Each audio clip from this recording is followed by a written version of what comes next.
It is time for Cover Your Assets with Jim Lynch. Jim joins us on a Tuesday morning. Jim brings with him on our show here well over 40 years of being an independent voice on Wall Street, the economy, politics, and sports. And we love chit-chatting with him here on a Tuesday morning. Good morning, Jim. And good morning to you, sir. So, how you feeling? They got close yesterday, but not over. Here's my feeling about the Giants and in sports in general. I knew that this year, first year of a new coach, was going to be a rough year, anyways. If everything went perfect with the talent the Giants had, they were capable of winning probably 5 games. But in the first game of the season, they lost their major running back, Sean Barkley, and they had some receivers down with injuries, and they're training a new defense. And so things have been off to a disastrous 0-5 start. But you look at that 0-5 start, games against the Cowboys, the Los Angeles Rams, have been close games. And if you look at the NFC East, it's just a horrible division anyway. The club that's leading the division is 2-3. The Giants at 0-5 are two games back. Everybody else in that division only has 1 win. So I think we give Mr. Judge, if people forget Bill Parcells' first full season as a head coach, Giants only won 3 or 4 games. Right. I remember. So just, we got to put the skids on, see what happens. We're obviously going to get another good draft pick this year. But I see something in the Giants that I didn't see the last year or the year before, and that is a fighting spirit.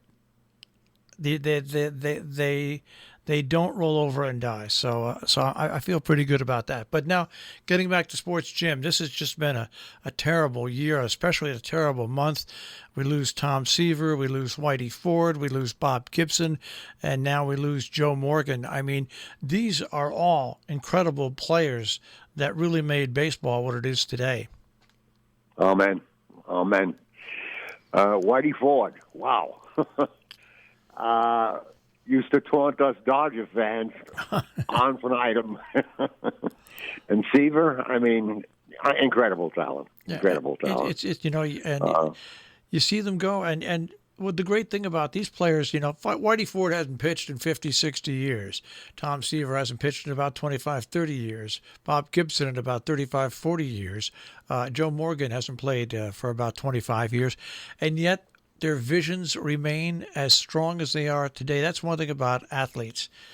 You get to remember them in their prime.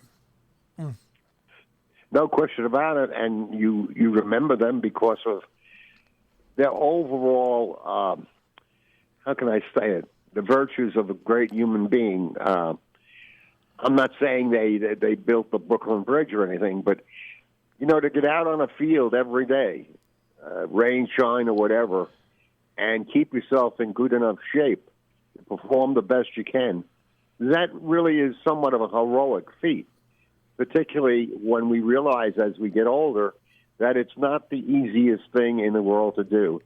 But I have incredible memories of all of the guys you speak about. I guess I saw all of them play at least once, and some of them several times. And but onward and upward, as they say. That's right. We got to move forward, and hopefully we're moving into something better overall for our country. Namely getting back together as a country best we can. Let me go to something first that's very much right now in the halls of the Senate, the questioning of Amy Barrett for a spot as a Supreme Court justice. I just want to bring forward to the audience the fact that in 2016, Amy Barrett basically said that we should not try to propose and put in the Supreme Court during an election year. That was Amy Barrett. And this is 2020, and it's election year. And I know Lindsey Graham had done something similar when they put down Obama's choice, and now he has turned tail. So I think voters should truly appreciate that in the sense that people are entitled to change their mind, but they can't change the facts. And Golish and Amy Barrett, two different timelines. She's got about 20 days to go before the election. He had 9 months. So put that in your hat when you go to vote. And voting is getting off to a tremendous start. Pre November 3, which is very, very positive. Hopefully, it's for our team, so to speak. But the idea that people are getting out and voting is so crucial. 2016 was very disappointing in terms of people getting out to vote. And we understand, people had problems with the two candidates. But the vote is the last thing we have in this democratic society. And no matter what happens in Washington, we can still at least stand tall and say, well, I thought it over, and I thought I voted for the right guy or gal and what they stand for. So keep the faith and keep working at it and keep talking to your neighbors about these very important items, such as the CARE Act, the Affordable Care Act that gets argued in the Supreme Court on November 10th. Now, it would be nice if someone like Lindsey Graham said, well, you have to recuse yourself, Amy Barrett, if you do get the nod, because it really is too political in nature, and in that we'll be talking about 30 days between your getting the nom and voting. So that's something to think about. Also, it's important to think about that I believe 3/4 of the country wants to continue affordable care. The current administration has no plan, has talked about a plan for 4 years to replace it. They've never done that. So if you want to vote for someone who cannot do something in 4 years, as simple as propose something, I'm simply saying propose it, not even change it, then good luck with that one. Now, in terms of the abortion situation, 70% of the people in this country favor a woman's right to choose. So keep in mind that as this particular person gets put on the Supreme Court or doesn't, because if she does, it's the Republican side.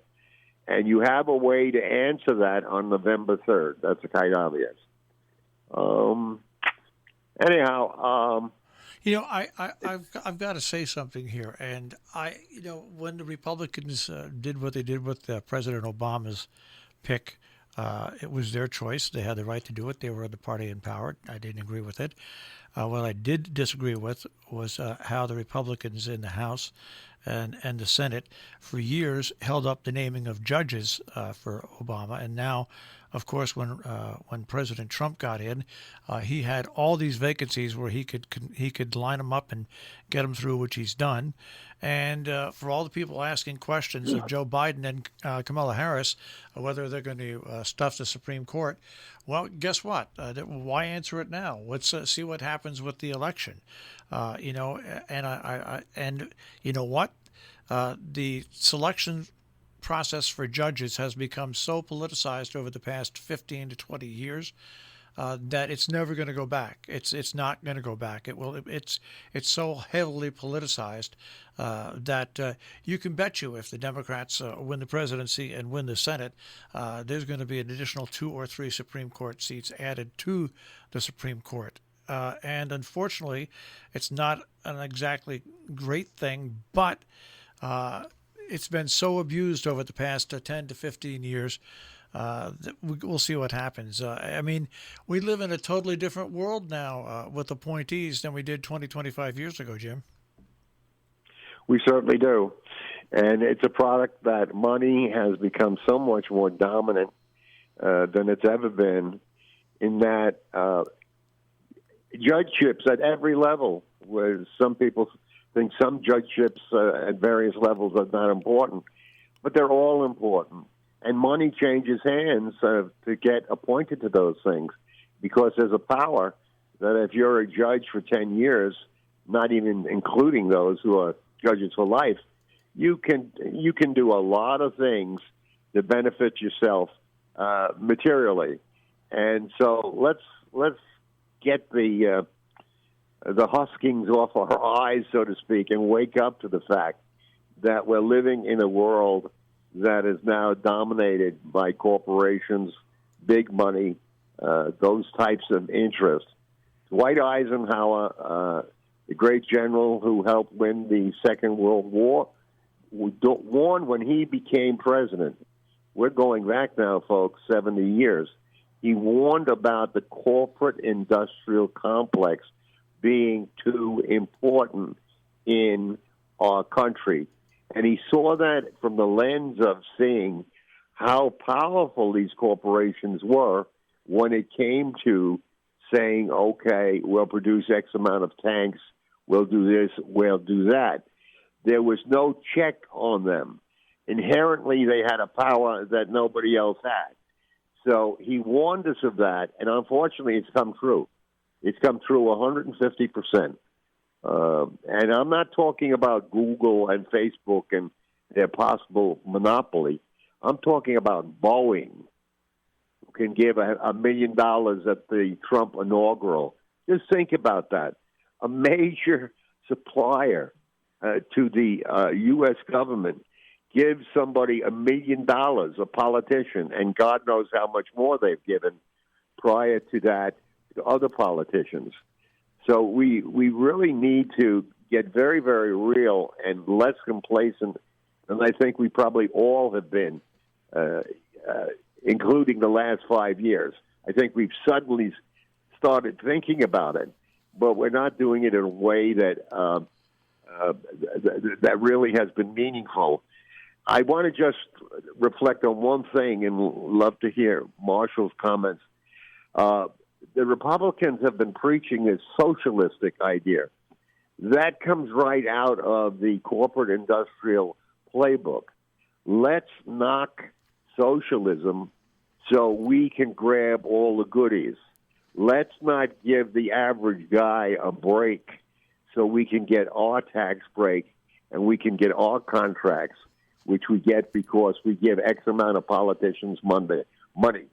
Please think of these things as you evaluate these candidates.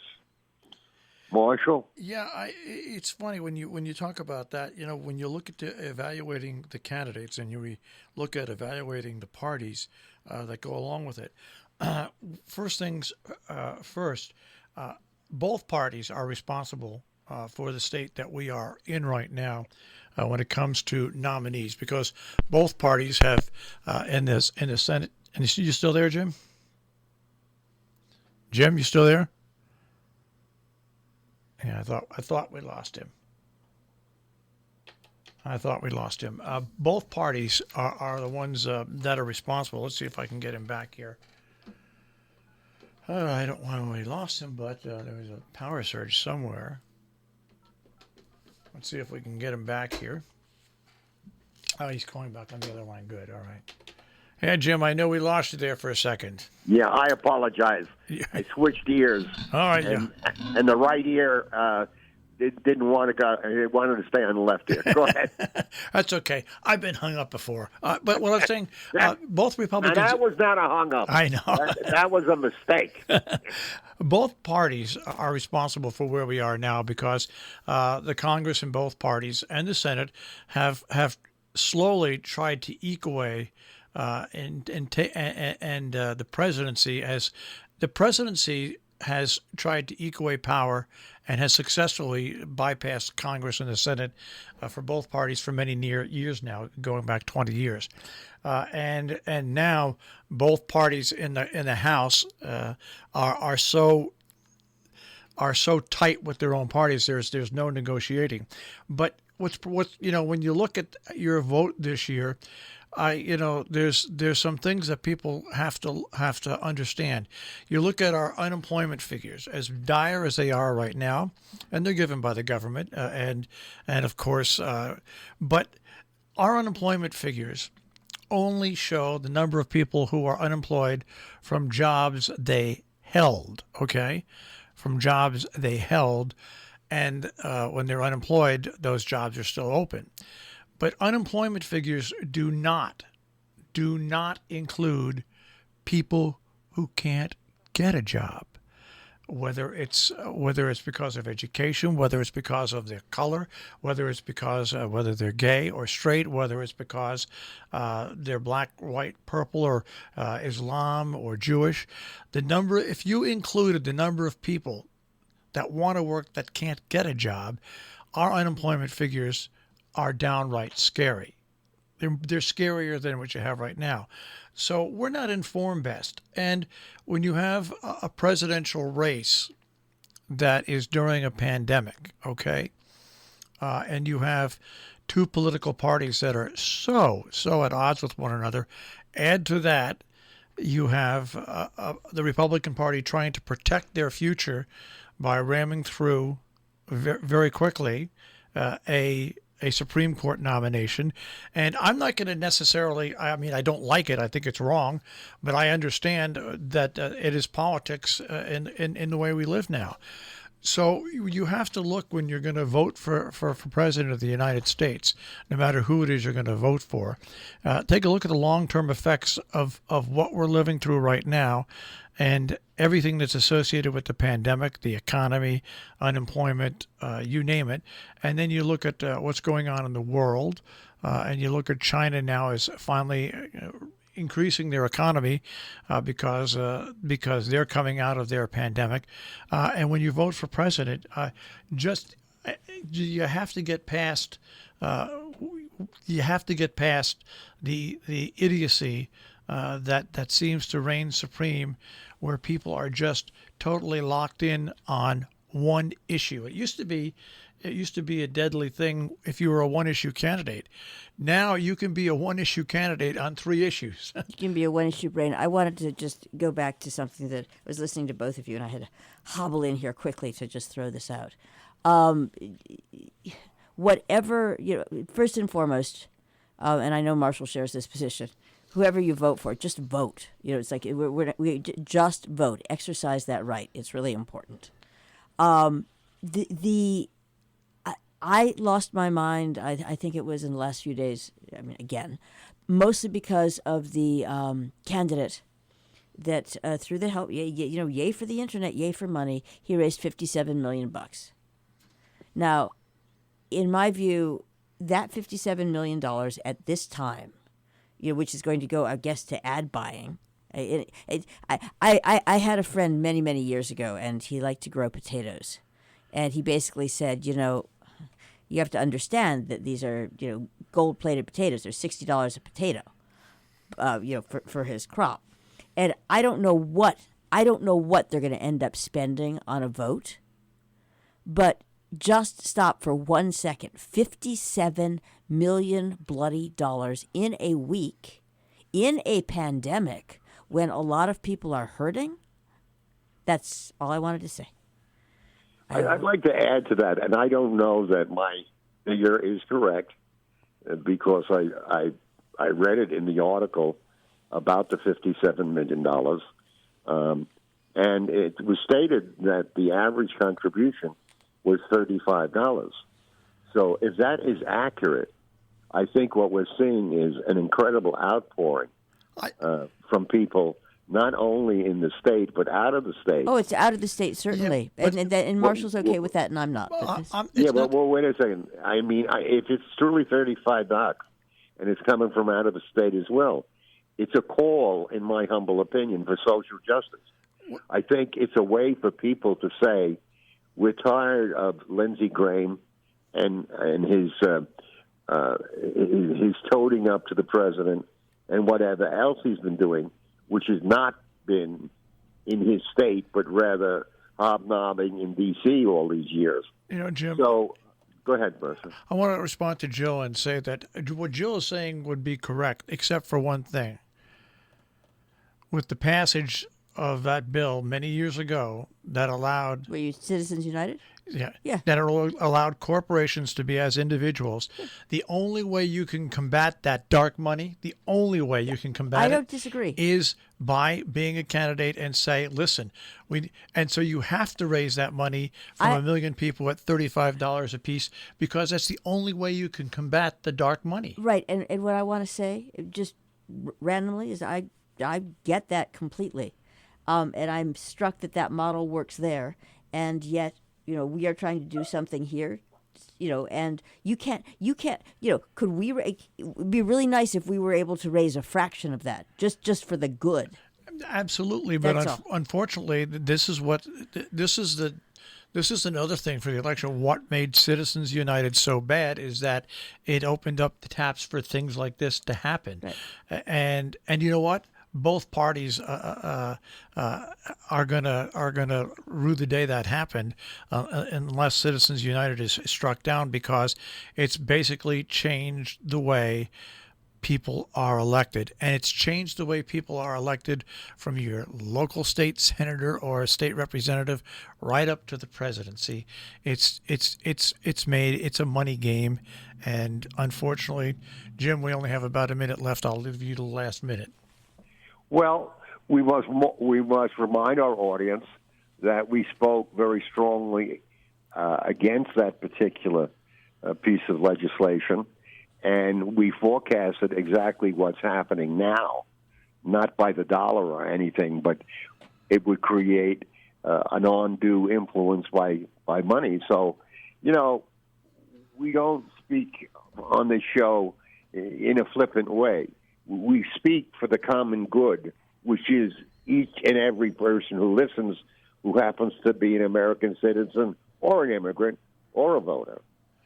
In any event, next week it's time for the Giants to win one. Hey. And I'm predicting that right now. I don't even know who they're playing, but I just know, based on what Coach Miles has told me, that they have it in them to keep going. So signs of life. It's great. They're playing St. Mary's Catholic, and I think they have a good chance. All right, Jim. Have a great one. We'll speak to you next week. Bye-bye. Jim Lynch, and Cover Your Assets here this morning on Robin Hood Radio.